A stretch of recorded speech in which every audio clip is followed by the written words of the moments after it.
بسم اللہ الرحمن الرحیم الحمد للہ نحمده ونستعینه ونستغفره ونؤمن به ونتوکل علیہ ونعوذ باللہ من شرور انفسنا ومن سیئات اعمالنا من يهده الله فلا مضل له ومن يضلله فلا هادي له واشهد ان لا اله الا الله وحده لا شريك له واشهد ان سيدنا ونبينا ومولانا محمدا عبده ورسوله ارسله بالحق بشيرا ونذيرا وداعيا الى الله باذنه وسراجا منيرا صلى الله تعالى عليه وعلى آله وأصحابه وأزواجه وذرياته وبارك وسلم تسليما كثيرا كثيرا أما بعد أعوذ بالله من الشيطان الرجيم بسم الله الرحمن الرحيم قل إن كنتم تحبون الله فاتبعوني يحببكم الله وقال النبي صلى الله عليه وسلم لا يؤمن أحدكم حتى يكون الله ورسوله أحب إليه مما سواهما أو كما قال عليه الصلاة والسلام۔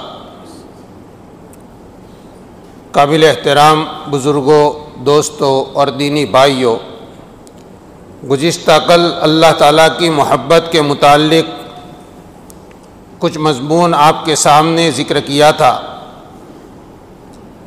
اس میں سے کچھ باتیں بیان کرنی رہ گئی تھی، اس لیے اسی مضمون کو ذہن میں رکھتے ہوئے آگے کی بات ہم سمجھے۔ کل جو باتیں بیان کی تھی، ہو سکتا ہے ان میں سے کسی بات کا تکرار بھی ہو، تاکہ اس کے ساتھ مضمون مکمل ذہن نشین ہو جائے۔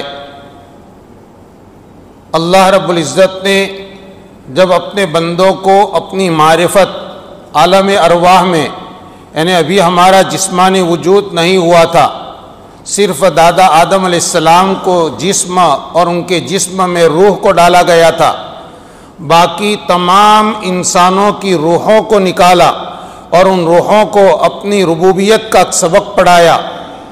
اللہ رب العزت نے ان کے سامنے ایک سوال رکھا، الست بربکم۔ یہ سوال کیا تھا؟ اللہ رب العزت کے کلام کی تجلی تھی، اور اس کلام کی تجلی اور روشنی میں سب روحوں کو اللہ رب العزت کی ربوبیت نظر آئی اور سمجھ میں آ گئی۔ اسی پر انہوں نے سب نے جواب دیا، بلا، جی ہاں، کیوں نہیں، آپ ہمارے رب ہیں۔ یہ اپنی معرفت اللہ تعالیٰ نے اپنی پہچان کرا دی، ایک سبق پڑھا دیا۔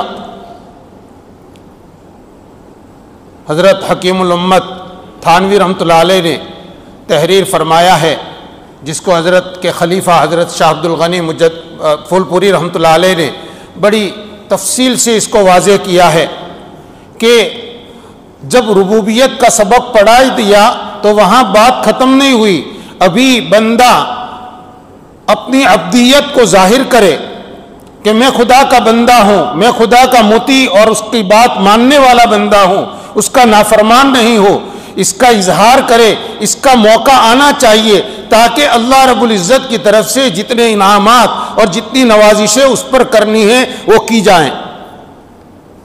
ظاہر بات ہے کہ اس کا موقع وہ عالم ارواح، روحوں کی دنیا نہیں، اس لیے کہ روحوں کی دنیا میں صرف روح ہے، وہاں خیر اور شر ابھی پیدا نہیں کیے گئے، وہاں صرف روحوں کی دنیا ہے۔ تو اس روحوں کی دنیا میں بندے کو احکامات کا مکلف بنایا جائے، بندے کو احکامات دیے جائیں، پھر اس کا امتحان لیا جائے اور کامیاب ہونے پر اس کو انعام دیا جائے، یہ امتحان کا وہ موقع ہی نہیں تھا، اس لیے کہ وہاں روح کے علاوہ بدن تو تھا نہیں، اعضائے بدن تھے نہیں، اور اعضائے بدن کے بغیر بندے کو مکلف کیسے کیا جاتا کہ نماز پڑھو، روزے رکھو اور یہ زکوٰۃ ادا کرو؟ مال ہے نہیں، زکوٰۃ کیسے ادا کریں گے؟ اس کو مکلف بنانے کے لیے اس کو عالم ناسوت میں بھیجنا ضروری تھا. یہ جو دنیا ہے جس میں بچہ پیدا ہوتا ہے، بڑا ہوتا ہے، بالغ ہوتا ہے، پھر اللہ تعالیٰ کے حکموں کا مکلف کہا جاتا ہے، اور پھر اس کو کہا جاتا ہے یہ کرو یہ مت کرو، یہ فرض ہے یہ حرام ہے. اس حکمت کے پیش نظر اللہ رب العزت نے سبق تو وہاں پڑھایا، لیکن ایک نظام کے تحت، سب کو تکوینی نظام کے تحت اس دنیا میں، اس کو عالم ناسوت کہتے ہیں، جہاں موت اور حیات کا سلسلہ ہے، اسباب کا سلسلہ ہے، اور بندے کو ایک طاقت دے کر، ارادہ دے کر اس کے اوپر چھوڑا گیا کہ دیکھیں تم اللہ کے حکم کو یاد رکھتے ہو یا بھول جاتے ہو. وہ جو ربوبیت کا اقرار کیا تھا تو اپنے رب کو اپنے مال میں، اپنے رب کو اپنی ذات میں پہچانتے ہو یا اپنی خواہشات پر عمل کرتے ہو. پورا ایک نظام کھڑا کیا، اور یہ نظام بھی بڑا عجیب، قدم قدم پر امتحان. آج جو 29ویں پارے کی پہلی آیت پڑھی گئی، تبارک الذی بیدہ الملک وہو علی کل شیء قدیر الذی خلق الموت والحیات، وہ ذات جس نے موت اور حیات کو پیدا کیا. لیبلوکم ایکم احسن عملا، کیوں پیدا کیا؟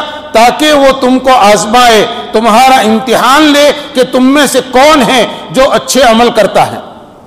یہ پورا کارخانہ اس لیے کھڑا کیا گیا تاکہ بندے کا امتحان لیا جائے. اور آپ جانتے ہیں امتحان کے بعد پھر نوازش ہوتی ہے. ہاں یہ امتحان میں کامیاب ہے، اب اس کو انعام دیا جائے گا، یہ اول نمبر پر کامیاب ہے، یہ دوم نمبر پر ہے، یہ فلاں انعام کا مستحق ہوا. خوشی کی انتہا نہیں ہوتی.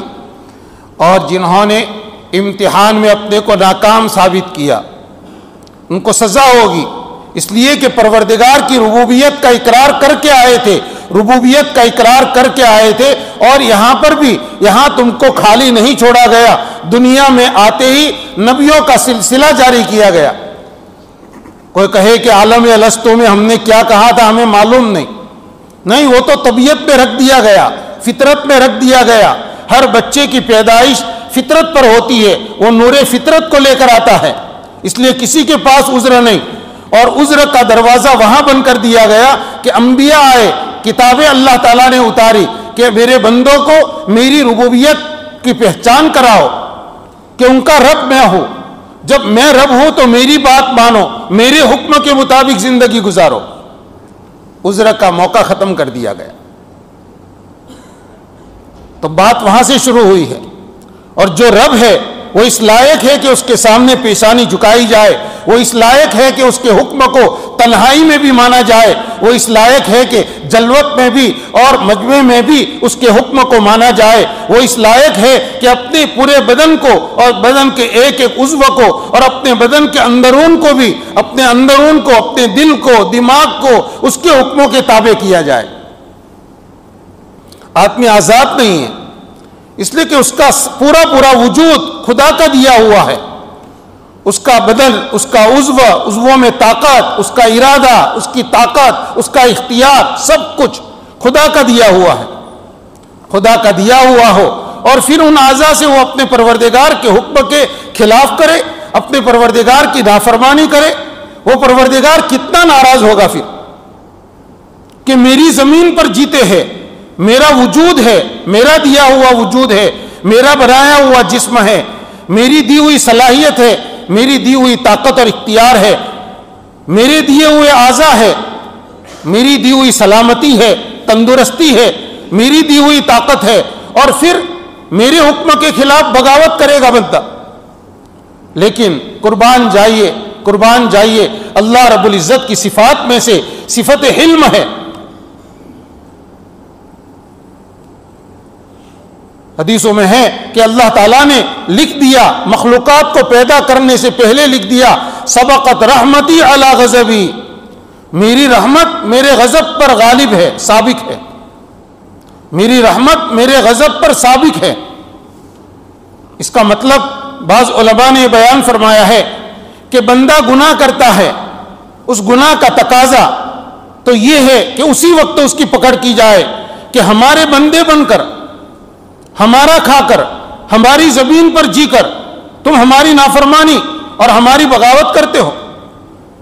آدمی ملک کا جب قانون توڑتا ہے تو قانون کے اوپر نظر رکھنے والا جو عملہ ہوتا ہے وہ فوراً اس کی گرفت کرتا ہے، مہلت نہیں دیتا کہ بھائی آج قانون توڑا ہے ذرا 5-6 دن اور گزرنے دو یا 2-3 مہینے اور گزرنے دو، نہیں، فوراً نوٹس آتا ہے۔ بعض پرس ہوتی ہے اور بعض جرائم میں تو فوراً گرفتار کیا جاتا ہے، چلو کیوں قانون توڑا؟ وہاں آدمی کے لیے عذر کافی نہیں ہوتا مجھے معلوم نہیں تھا یا میں آئندہ نہیں کروں گا، اب جو کیا اس کا تو خمیازہ فوراً بھگتنا ہے۔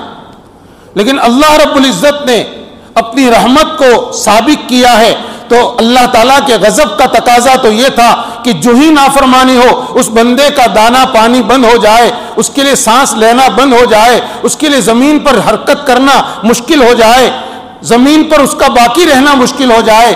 لیکن نہیں، اللہ رب العزت رحمان ہے، رحیم ہے، وہ ارحم الراحمین ہے، وہ بندے کو کھلاتے جاتے ہیں۔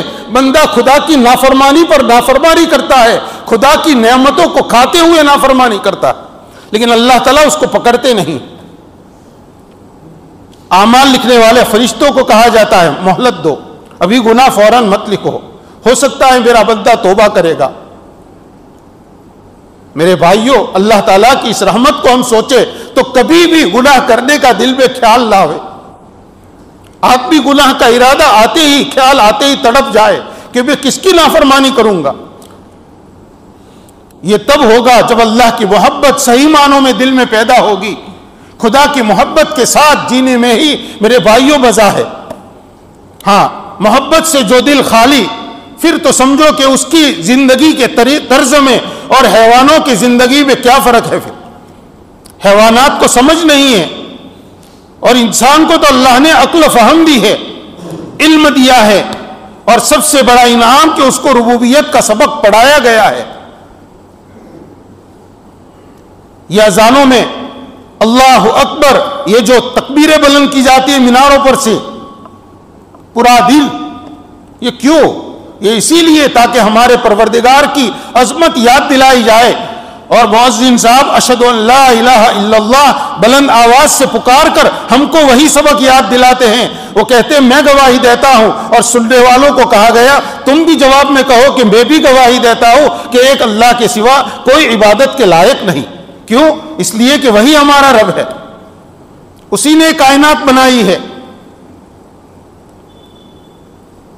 5 وقت کی نمازیں اسی لیے ہے کہ اس میں اللہ کی بڑائی، اللہ تعالیٰ کی کبریائی، اس کی شان الوہیت کو تازہ کیا جائے، یہ اسی لیے ہے، اس کو فرض کیا گیا۔ گویا اللہ تعالیٰ کی معرفت کے لیے اور اس کی پہچان کے لیے اتنے اسباب پیدا کر دیے گئے، اتنے اسباب پیدا کر دیے گئے کہ کسی آدمی کو یہ کہنے کا موقع ہی نہیں ہے کہ میرا رب کون ہے، میں اس کو جانتا نہیں ہوں۔ خدا کی ربوبیت کو جب جان لیا اور جانتے ہیں میرے بھائیوں، ہمارے اوپر پھر ضروری ہو جاتا ہے کہ ہم اس کے ہو کر رہیں، اپنے سارے جذبات کو اس کے حکم کے تابع کر لے۔ یہ بات پہلے بھی عرض کر چکا ہوں کہ اسلام نے ہم کو بالکل سادھو، سنیاسی اور راہب بننے کو نہیں کہا، بلکہ اس کے اوپر روک لگائی کہ اللہ کی معرفت کے لیے تم اپنے گھر بار کو چھوڑ دو، اپنے خاندان کو چھوڑ دو، نہیں، اپنے کاروبار کو چھوڑ دو، نہیں۔ اسلام نے تو گھریلو زندگی گزارنے کا طریقہ بتایا کہ اپنے گھر میں رہو، اپنے بیوی بچوں کے درمیان میں رہو، ان کے لیے محنت کرتے رہو، مزدوری کرو، تجارت کرو، جو کرو، ہمارے حکموں کے مطابق تم یہ سب کام اسباب اختیار کرو، لیکن بس ہماری بات کو، ہمارے حکم کو نہ بھولو، ہمارا لحاظ کرو۔ اسی کو تقویٰ کہا جاتا ہے۔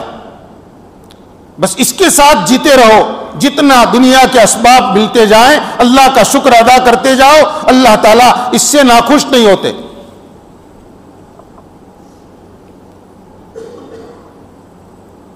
جب محبت دل میں جگہ کر جاتی ہے تو اب بندے کی زندگی کا رخ بدل جاتا ہے اور اس کا طرز بدل جاتا ہے۔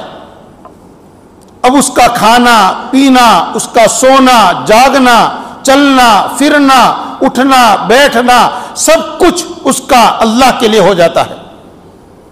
ان صلاتی و نسکی و محیای و مماتی للہ رب العالمین، میری نماز، میری دوسری عبادتیں، میرا جینا، میرا مرنا سب ایک اللہ کے لیے جو سارے جہانوں کا رب ہے، وہی ربوبیت، اس اللہ کے لیے جو سب کا رب ہے۔ وہ آدمی کا پھر اپنا اختیار، اپنی منشا باقی نہیں رہتی۔ اسی کو حضرت نبی کریم صلی اللہ علیہ وسلم نے ارشاد فرمایا، لا یؤمن احدکم حتی یکون ہواہ تبعا لما جئت بہ، تم میں سے کوئی آدمی ایمان میں کامل نہیں ہو سکتا جب تک اس کی خواہشات اس دین کے تابع نہ ہو جائے جس دین کو میں لے کر آیا ہوں۔ وہی اپنی خواہشات کو دین کے تابع کرنا، خواہشات کو ختم کرنے کا نہیں کہا گیا، اس کو دین کے دائرے میں لے آؤ۔ دین کے دائرے میں لے کر آدمی اچھی چیزیں کھا سکتا ہے، اچھی چیزیں پہن سکتا ہے، دین کے دائرے میں رہ کر اپنے جائز شوق پورے کر سکتا ہے۔ تابع ہو، اپنی خواہشات کو تابع کر دے حضور پاک صلی اللہ علیہ وسلم کے لائے ہوئے دین کے۔ جب یہ بات ہم نے سمجھ لی تو میرے بھائیوں، اس سے آگے کی بات ہم سمجھے کہ ہمارے اندر جب اللہ کی محبت پیدا ہوگی تو محبت کا اثر طاعات کی شکل کے اندر ظاہر ہوگا۔ طاعات میں اس آدمی کو لذت آئے گی، عبادت پہلے بھی کرتا تھا، نمازیں پہلے بھی پڑھتا تھا، لیکن محبت والے کی نماز کے اندر اس کو لذت، اس کو محسوس ہوگی۔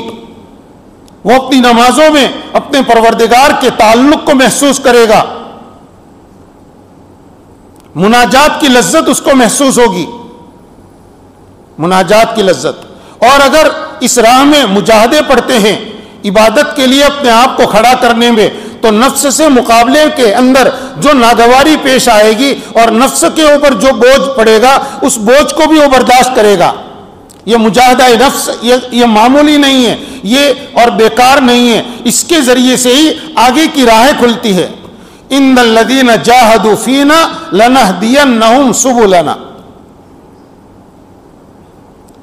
یہ ہماری راہ میں جو لوگ مجاہدے کرتے ہیں، اس مجاہدے کا مطلب صرف یہ نہیں کہ کسی جگہ گئے تھے اور تکلیف پڑی، بلکہ جب بھی اللہ کی عبادت کا خیال آئے اور نفس جی چرائے تو اس وقت نفس کو کھڑا کر دو۔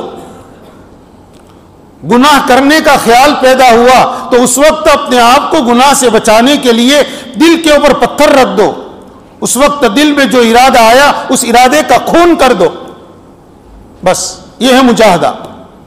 حضرت حکیم الامت رحمۃ اللہ علیہ نے کسی مقام پر اس کا ترجمہ کیا ہے، ان الذین جاہدوا فینا، جو لوگ ہماری راہ میں اور ہمارے خاطر مجاہدے برداشت کرتے ہیں، لنہدینہم سبلنا، ہم ان کو، اللہ تعالیٰ فرماتے ہیں ہم ان کو ہاتھ پکڑ کر چلا دیتے ہیں، پھر اپنے راستے پر چھوڑ نہیں دیتے کہ راستہ ہے چلو، نہیں، ہاتھ پکڑ کر چلاتے ہیں۔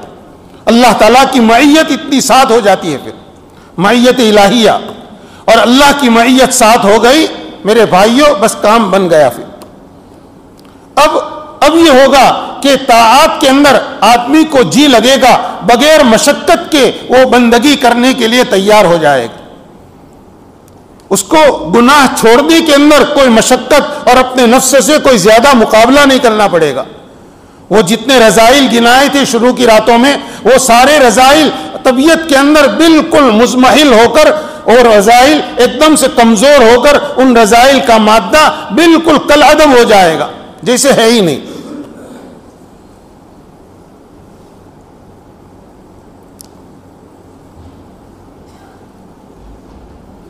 یہ ہے وہ مقام کہ آدمی کے دل میں خدا کا خوف پیدا ہوگا، خدا کے وعدوں کے اوپر امیدیں پیدا ہوگی، اور یہ خدا کا خوف اور امیدیں، یہ دو چیزیں آدمی کو ایک حفاظت کے پہرے کے اندر رکھے گی، جس کے نتیجے میں اب گناہ کے اسباب اس کے سامنے کتنے بھی ہو اور گناہ کا کیسا بھی اس کے سامنے ماحول ہو، لیکن وہ شخص کبھی بھی گناہ کی طرف قدم نہیں بڑھائے گا۔ اللہ تعالیٰ اس کے اندر وہ طاقت اور وہ ہمت پیدا فرمائیں گے کہ اپنے نفس کی وہ بالکل صاف مخالفت کر دے گا، دل میں جو خیال آیا اس کی ذرہ پرواہ نہیں کرے گا۔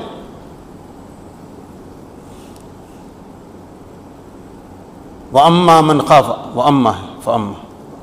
وَأَمَّا مَنْ خَافَ مَقَامَ رَبِّهِ وَنَهَى النَّفْسَ عَنِ الْهَوَىٰ فإن الجنة هي المأوى.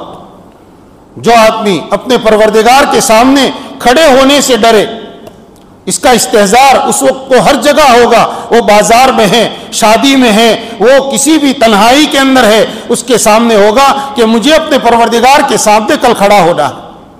جو اپنے پروردگار کے سامنے کھڑے ہونے سے ڈرا اور اپنے نفس کو خواہش سے روکا، یہ وہی نفس کو خواہشات سے روکنا، اس کے لیے جنت ٹھکانہ ہے.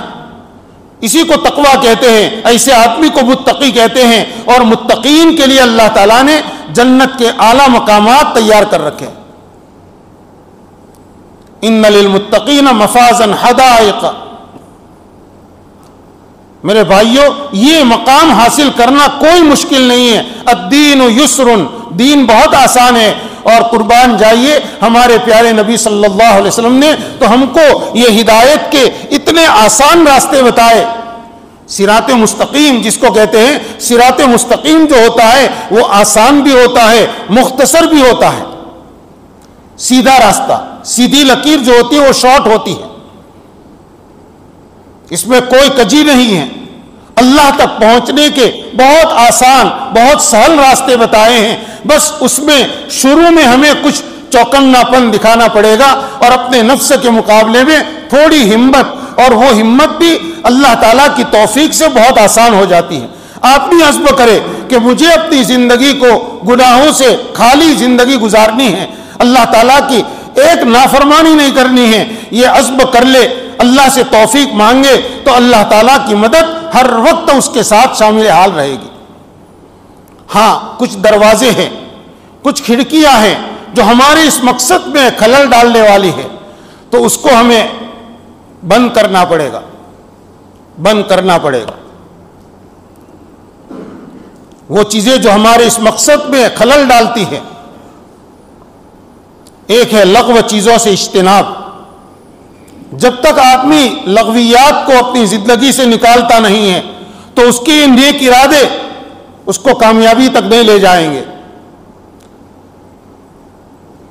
گناہ سے تو بچ رہے ہیں، لیکن لغو باتوں میں، لغو کاموں میں ہماری زندگی کا قیمتی وقت جا رہا ہے، چاہے تھوڑا جا رہا ہو یا زیادہ جا رہا ہو. اس کے ساتھ عبادتوں میں لطف نہیں آئے گا، پھر اس کے ساتھ مناجات میں لطف نہیں آئے گا. حضرت شاہ عبد الغنی پھول پوری رحمۃ اللہ علیہ نے تحریر فرمایا ہے، اس مضمون کو بڑا عمدہ انداز کے اندر حضرت نے تحریر فرمایا ہے کہ اللہ تعالیٰ نے فرمایا قد افلح المؤمنون الذین هم فی صلاتهم خاشعون. فلاح پائی، یقیناً فلاح پائی، کامیابی پائی ان ایمان والوں نے جو اپنی نماز میں خشوع رکھتے ہیں، جن کی نماز میں خشوع ہے. دیکھیے، خالی نماز پڑھ لینا کافی نہیں ہے. کل اس بات کو تفصیل سے سمجھایا گیا تھا. ایک ہے خالی عمل اور ایک ہے عمل محبت کی بنیاد پر. وہ خالی عمل تو اس ریل گاڑی کی طرح ہے جس کے اندر چلنے کی طاقت نہ ہو اور لوگ دھکے مار کر اس کو پٹری کے اوپر کچھ دھکیل رہے ہیں، جتنا دھکیلتے ہیں اتنی وہ حرکت کرتی ہے، پھر کھڑی رہ جاتی ہے. یہ خالص عمل ہے جس عمل کے ساتھ محبت نہیں ہوتی، اور محبت الہی دل میں پیدا کر دی، اور اس کے بعد پھر جو عمل کرتے ہیں تو اس کی مثال تو اس ریل کی ہے جس کے انجن کے اندر چلنے کی طاقت ہے. چاہے ڈیزل انجن ہو یا پہلے جیسے اسٹیم انجن ہوتے تھے، تو اس کے اندر یہ پوری طاقت موجود ہے، اور اس کی طاقت سے، اس کے پاور سے وہ انجن چلتا ہے، اور اس کے پیچھے ڈبے لگے ہوئے وہ سب چل رہے ہیں، چل نہیں رہے، دوڑ رہے ہیں. محبت اگر ہے تو اس کے ساتھ عمل کے اندر، آدمی کے عمل کے اندر ایک اسپرٹ اور روح پیدا ہو جائے گی. یہ روح محبت سے پیدا ہوتی ہے. تو اعمال کے اندر نماز کی روح خشوع ہے، اور خشوع میرے بھائیوں کچھ محنت کر کے لانا پڑتا ہے. ہماری جو غفلت والی نماز ہے، جلدی جلدی مسجد میں آنا، باتیں کرتے ہوئے مسجد میں آنا، مسجد میں پہنچ کر بھی باتیں جاری رہنا، اور بغیر کسی استحضار کے نیت باندھ کر سلام تک ہم مختلف خیالات میں اپنی نماز کو پوری کر لیں، یہ خشوع والی نماز ایسے نہیں بنتی. حضرت مولانا محمد بدزور صاحب نعمانی رحمۃ اللہ علیہ کا چھوٹا سا رسالہ ہے، دوپہر کو 11 بجے کی مجلس میں الحمدللہ اس کا کچھ اہم مضامین سنائے جا رہے ہیں. نماز کی حقیقت نماز. اس میں بس یہی طریقہ بتایا ہے کہ ہم نماز کے لیے جب اذان ہو اس وقت سے تیار ہو جائیں، نماز کی طرف، اللہ تعالیٰ کی کبریائی کی طرف متوجہ ہو جائیں کہ اعلان ہو رہا ہے۔ مؤذن صاحب اپنی طرف سے نہیں کر رہے ہیں، مؤذن صاحب گاؤں والوں کی طرف سے نہیں کر رہے ہیں، بلکہ یہ اعلان مؤذن صاحب اللہ کے نبی صلی اللہ علیہ وسلم کے حکم پر کر رہے ہیں، اللہ کے دربار میں بلا رہے ہیں۔ اسی لیے کلمہ شہادت پڑھتے ہیں، وہ توحید کی شہادت، رسالت کی شہادت کا اعلان کرتے ہیں، پھر کہتے ہیں حی علی الصلاح حی علی الفلاح۔ اس وقت سے بندے کی توجہ اللہ تعالیٰ کی طرف ہو جائے، اذان ہوتے ہی اپنے کاموں کو روک دے اور اس کی طرف متوجہ ہو کر اب اپنا قدم مسجد کی طرف بڑھائے، اور جب مسجد کی طرف چلے تو اس کا استحضار ہو، وہ منظر سامنے ہو کہ جب قیامت کے دن دوسرا سور پھونکا جائے گا، ہر آدمی اپنی قبر سے کھڑا ہوگا اور سب میدان محشر کی طرف جا رہے ہوں گے۔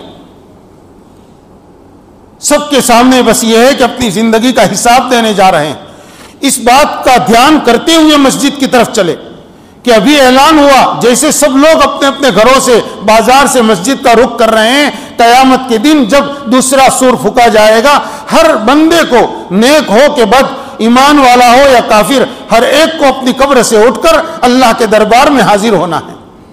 اس استحضار کے ساتھ مسجد میں جائے، وضو کرے تو وضو میں بھی اعضائے بدن میں سے جون سا عضو دھو رہے ہیں وہاں سے گناہ دھل رہے ہیں، اس استحضار کے ساتھ وضو کرے، وضو غفلت کے ساتھ نہ کریں۔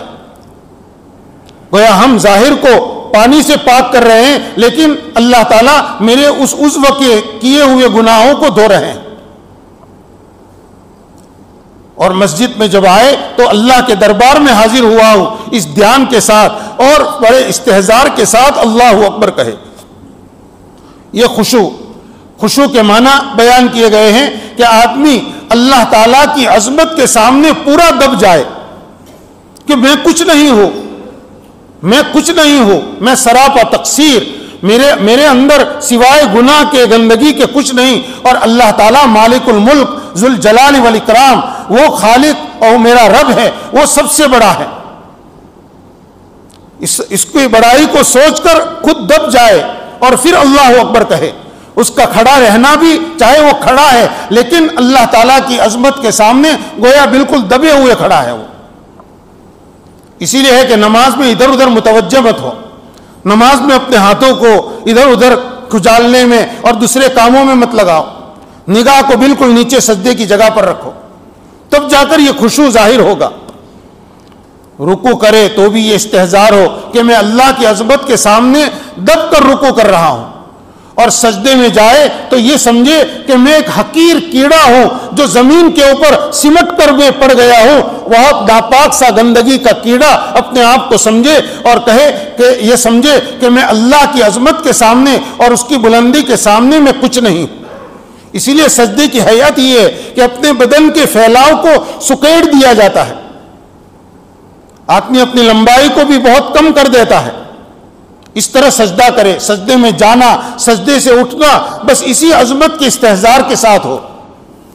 یہ خشوع جن کی نماز میں ہے، ایسے نمازیوں کے لیے، ایسے ایمان والوں کے لیے اللہ تعالیٰ نے کامیابی کا اعلان فرمایا ہے، قد افلح المؤمنون الذین هم فی صلاتهم خاشعون۔ لیکن اتنا ہی نہیں ہے، آگے اللہ تعالیٰ فرماتے ہیں والذین هم عن اللغو معرضون۔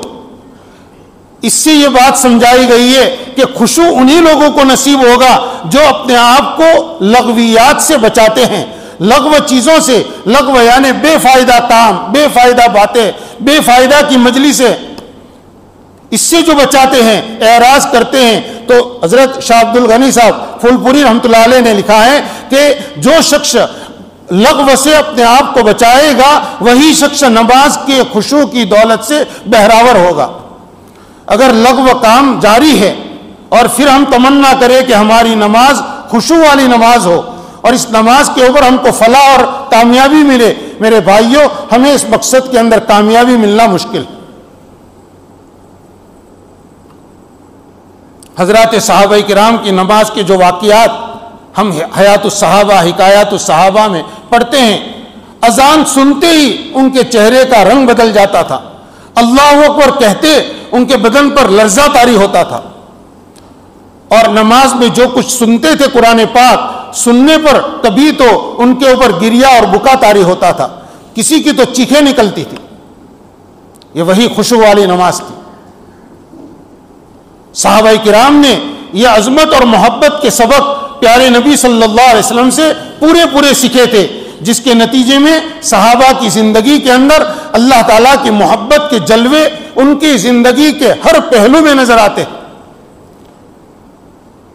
تجارت میں بھی اللہ کی محبت غالب ہے۔ رجال لا تلہیہم تجارت ولا بیع عن ذکر اللہ، ایسے مرد ایسے لوگ ہیں یہ کہ ان کو تجارت اور سودا سلف اللہ کی یاد سے غافل نہیں کرتی۔ مدینہ منورہ میں بازار تھا، تجارت کرتے تھے، تجارت کے لیے باہر جاتے تھے، ان کے کھیت تھے، باغات تھے، سب کچھ کرتے تھے، لیکن ان سب کے اندر رہ کر اللہ کی یاد سے غافل نہیں۔ یہ خدا کی محبت، اللہ کی محبت سے غافل نہیں۔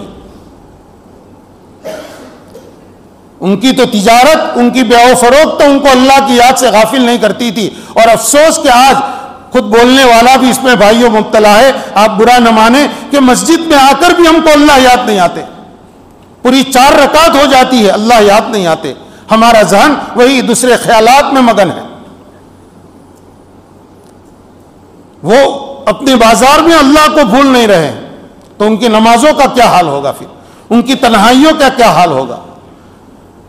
صحابہ کرام نے جب اللہ تعالیٰ کی محبت کے سبق پڑھے تھے، جس کے نتیجے میں ان کے اندر 3 صفات خاص طور پر، صفات تو ہزاروں ہیں جو ایمانی صفات ان میں پیدا ہوئی، لیکن محبت الہی کی بنیاد پر ان کے اندر ان کی جو خاص صفات بیان کی ہے قرآن نے، پہلی تو یہ کہ ان کے دل کے اندر خدا کی محبت پیدا ہونے کے نتیجے میں ان کے اندر ہر باطل چیز سے نفرت پیدا ہو گئی۔ جس کفر شرک میں وہ برسوں مبتلا تھے، صحابہ میں بہت سے تھے کفر شرک کی زندگی گزار رہے تھے، پھر ایمان کی دعوت ان کے سامنے پیش کی گئی تو انہوں نے ایمان قبول کیا۔ اب ایمان ایسا قبول کیا ہے کہ ان کو کفر سے، شرک سے اور کفر کرنے والوں سے ایسی نفرت کہ اگر ان کو آگ میں ڈالا جائے یہ ان کو پسند ہے، لیکن کفر کی طرف لوٹنا پسند نہیں ہے۔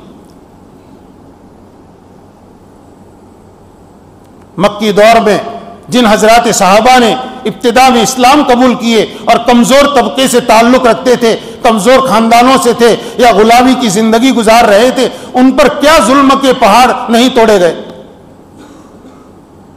ایک آدمی نہتا بے بس آدمی ہے، اس کا کوئی خاندان نہیں ہے، وہ غلام ہے، اور اس پر کتنے چودھری جمع ہو کر اس پر ظلم کر رہے ہیں، اس کی پٹائی کر رہے ہیں، لیکن ان کی زبان، ان کے دل میں خدا کی محبت پیدا ہو گئی تھی، یہ عہد عہد کا نعرہ لگا رہے ہیں۔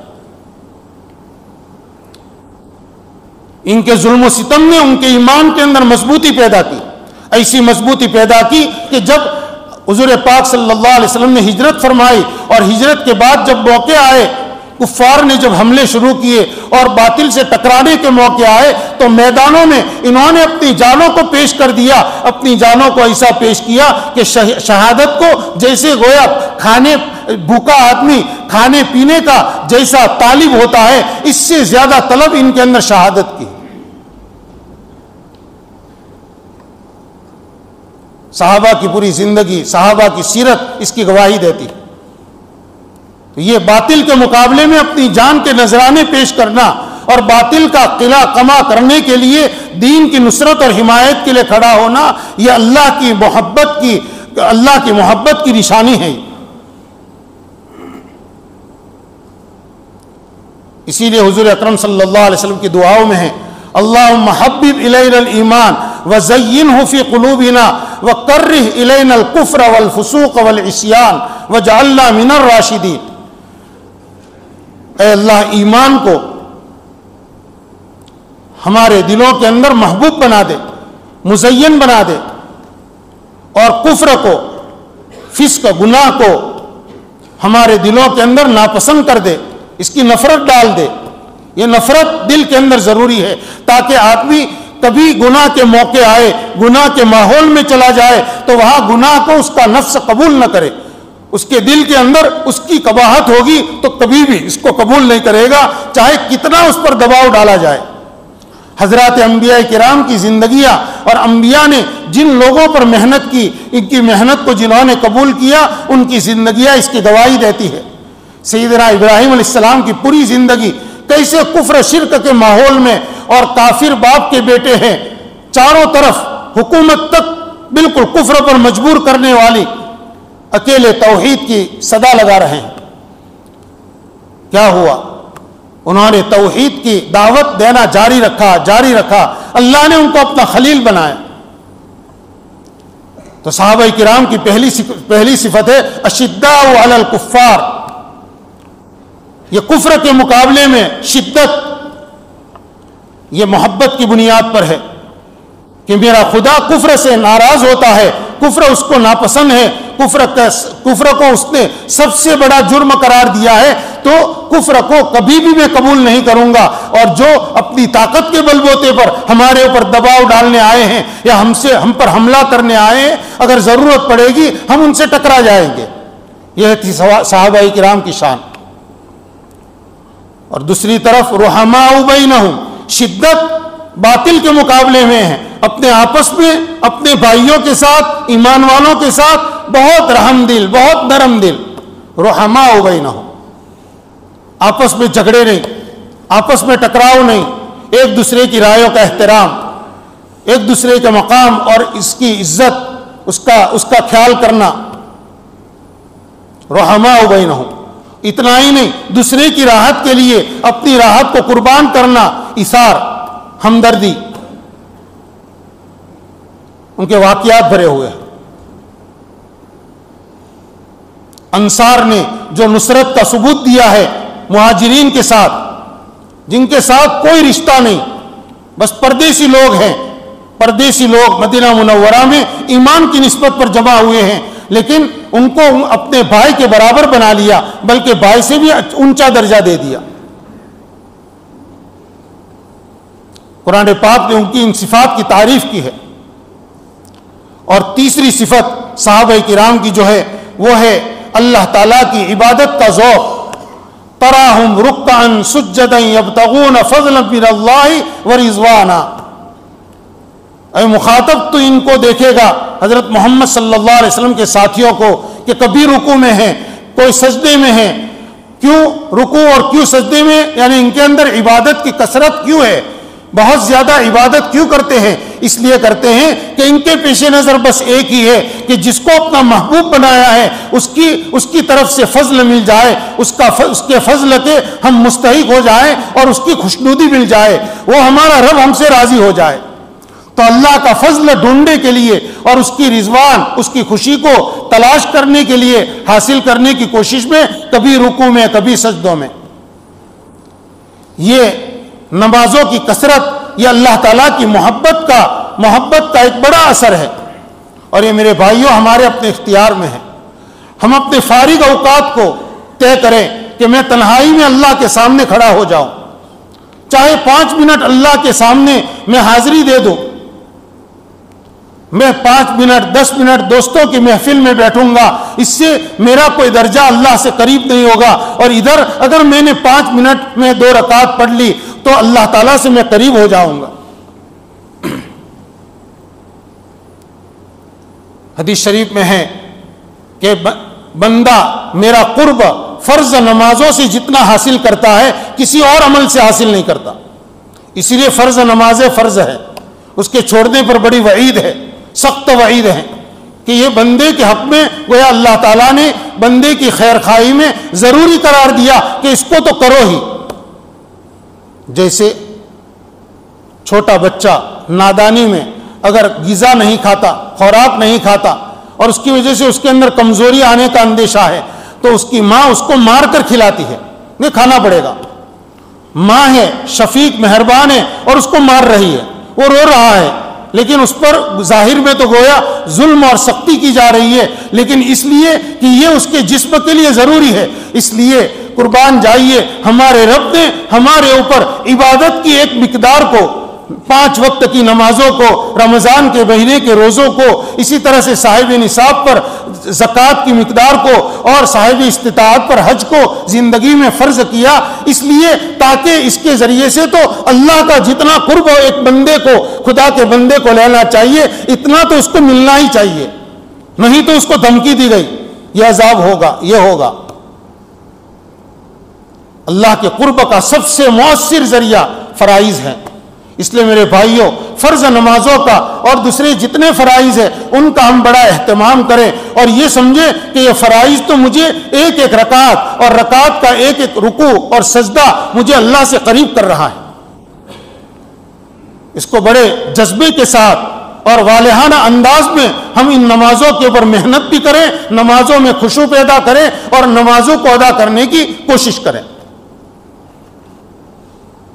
دوسرا اللہ کے مقرب بننے کا دوسرا ذریعہ جو اسی حدیث کے اندر آگے بیان کیا گیا ہے، اللہ تعالیٰ فرماتے ہیں کہ بندہ وما یزال عبدی یتقرب الی، حدیث قدسی ہے کہ بندہ میری طرف برابر قریب ہوتا جاتا ہے، یعنی فرض نمازیں پڑھ کر دوسرے اعمال کر کے قریب ہوتا جاتا ہے، لیکن نوافل کے ذریعے سے وہ میرا قرب برابر حاصل کرتا ہے، اتنا قرب حاصل کرتا ہے کہ میں اس سے محبت کرنے لگتا ہوں۔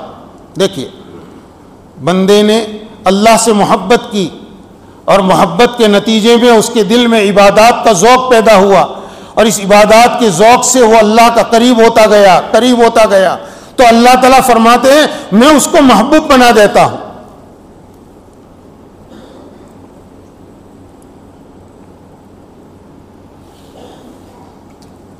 عربی میں 2 لفظ ہے، ایک ہے محب محبت کرنے والا اور ایک ہے محبوب جس سے محبت کی جائے۔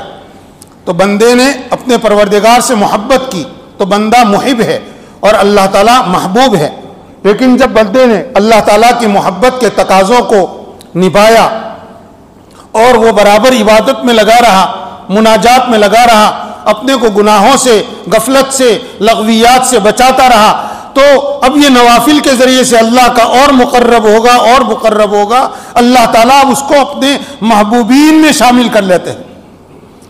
اب اللہ تعالیٰ محب ہے اور بندہ محبوب بن گیا، سمجھے؟ پہلے تو ہم محبت کرنے والے تھے، اللہ محبوب تھے، اب اللہ تعالیٰ ہم سے محبت کرتے ہیں۔ ایک بندے کے لیے غفلت میں زندگی گزارنے والے کے لیے کتنا اونچا مقام ہے اور یہ اس کے لیے کتنی اچھی حالت ہے۔ فرمایا جب میں اس کو اپنا محبوب بناتا ہوں تو اس بندے کے کان بن جاتا ہوں جس سے وہ سنتا ہے، اب اس بندے کے میں آنکھیں بن جاتا ہوں جس سے وہ دیکھتا ہے پھر، اور جب اس بندے کو میں اپنا محبوب بناتا ہوں تو میں اس کے ہاتھ بن جاتا ہوں جن ہاتھوں سے وہ پکڑتا ہے، اور اس بندے کے پاؤں بن جاتا ہوں جن سے وہ چلتا ہے۔ سوال یہ ہے کہ اللہ تعالیٰ تو وراء الورا ہے، ان کا کوئی جسم نہیں ہے، جسم کے اجزاء نہیں ہیں، اللہ تعالیٰ بندے کے کان بنتے ہیں، بندے کی آنکھیں بن جاتے ہیں، بندے کے ہاتھ اور پاؤں بن جاتے ہیں۔ کیا مطلب اس کا مطلب یہ ہے کہ بندہ اپنے ان اعضاء سے، یہ 4 اعضائے بدن جس سے عام طور پر سارے کام سرزد ہوتے ہیں، تو مراد پورے بدن سے اللہ تعالیٰ اس کے بدن کے اندر اور اعضائے بدن کے اندر وہ خوف پیدا کر دیتے ہیں کہ کوئی کام ان اعضاء سے، آنکھوں سے کوئی دیکھنا، آنکھوں کا دیکھنا، کانوں کا سننا، ہاتھ کا پکڑنا اور پیروں کا چلنا گناہ کی طرف قطعاً نہیں ہوتا۔ اس سے وہی کام سرزد ہوتے ہیں جو اللہ تعالیٰ چاہتے ہیں یا جو اللہ تعالیٰ کو پسند ہیں۔ اس کی منشا کے خلاف اس بندے کے اعضاء ہے لیکن وہ خلاف نہیں چلیں گے۔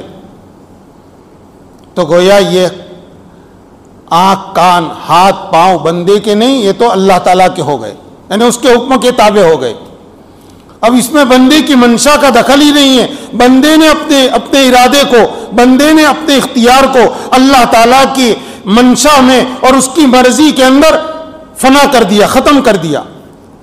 اب بندہ کہے گا میری کوئی چاہت نہیں، خدا جو چاہے گا میں وہی چاہتا ہوں، وہ جو چاہے گا میں وہی کروں گا، وہ جس کو پسند کرے گا میں وہی کام کروں گا، اس کو اگر ناپسند ہے میں قطعاً اس کو نہیں کروں گا۔ یہ ہے، یہ مقام محبوبیت حاصل کرنا میرے بھائیوں ہمارے بس میں ہے۔ بس ہم اپنی زندگی کے قیمتی اوقات کی تھوڑی حفاظت کریں اور اس کو کام میں لگائیں، بیکار کاموں سے اپنے آپ کو بچانے کی فکر کریں، اور بس جو وقت ملے کوشش کریں کہ نہیں مجھے تنہائی مل رہی ہے تو اس تنہائی میں تھوڑی دیر میں اللہ کو یاد کر لو، اللہ کا نام لے لو، استغفار پڑھ لو، درود پاک پڑھ لو یا تسبیح پڑھ لو، اس کو اللہ تعالیٰ پسند کریں گے۔ موقع ہے اشراق کا، چاشت کا، اوابین کا، تہجد کا، اسی طرح سے اور نفلیں پڑھتا جائے، بس اس لیے کہ اللہ کے قریب ہونا ہے مجھے۔ یہ ہماری کوششیں بیکار نہیں ہیں، اور جو مزہ آئے گا زندگی گزارنے کا اسی محبت کے پیدا ہونے کے بعد پھر آئے گا۔ عبادتوں میں مزہ، عمل میں مزہ، پھر اس آدمی کو تکلیفوں میں بھی مزہ آئے گا، اس کے لیے مصائب اس کی زندگی کے اندر گھبراہٹ پیدا نہیں کرے گی۔ مصائب حادثات سے اس کو اللہ تعالیٰ کی یاد اور بڑھ جائے گی کہ ٹھیک ہے میرے اوپر ایک پریشانی آ رہی ہے، میں جس وقت میں اللہ کو یاد نہیں کرتا تھا اس پریشانی کی بنا پر اب اس پریشانی کو دور کرنے کے لیے لاؤ میں اللہ کے سامنے اس وقت میں 2 رکعت پڑھوں اور اس کے سامنے آہوزاری کروں۔ تو یہ آہوزاریہ، یہ 2 رکعتیں پڑھنا، یہ جو اضافہ ہوا ایک مصیبت کے نتیجے میں ہوا، لیکن محبت ہوگی تو ہوگا، ورنہ آدمی اپنی زبان پر شکوے شکایات اور دل کے اندر مایوسی، زندگی سے مایوسی پیدا ہوتی رہے گی اور اس کو آگے کوئی راستہ نظر نہیں آئے گا۔ اس لیے میرے بھائیوں بس اس کی کوشش کرنا، میں نے جو آیت جو میں نے حدیث شروع کے اندر پڑھی، گزشتہ کل بھی اس کی تلاوت کی تھی، اللہ کے نبی صلی اللہ علیہ وسلم فرماتے ہیں تم میں سے کوئی آدمی کامل ایمان والا نہیں ہو سکتا جب تک کہ اس کے نزدیک اللہ اور اس کے رسول ما سوا سے، یعنی ان دونوں کے علاوہ تمام چیزوں سے زیادہ محبوب نہ ہو جائیں۔